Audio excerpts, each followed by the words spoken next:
এখন পর্যন্ত কোনো কলম আবিষ্কার হয়নি যে মাকে নিয়ে দুটো শব্দ লিখে। এখন পর্যন্ত কোনো কবি জন্ম নেয়নি যে মাকে নিয়ে দুটো বাক্য লিখে।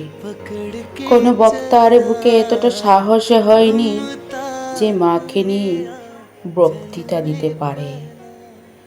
তুমি তো অনবদ্য, অনন্য আমার মা, যার আঁচলে ছায়ায় শান্তির নীড়, সব কষ্টের অবশেষে যার রাঙা পায়ে স্বর্গের দর্শন, যার হাসিতে সব গ্লানি কালিমা ক্লেশ ভুলে যাওয়া, যাকে দেখে নিজের অভিভাবক নিজের সন্তান দুটোই অনুভব করি। সেই তো পৃথিবীর অমূল্য সৃষ্টি আমার মা, যার অভাবে ঘর ঘর মনে হয় না, যার অভাবে দুনিয়া বেরঙিন লাগে।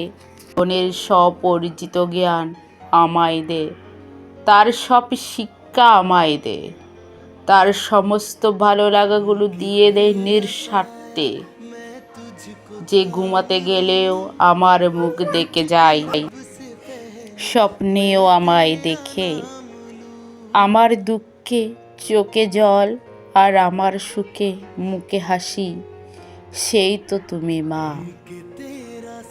যে সব থেকে ভালো খাবারটুকু আমার জন্য তুলে রাখে, যে মন্দিরে গিয়ে নিজের জন্য নয় কেবল আমার জন্য প্রার্থনা করে।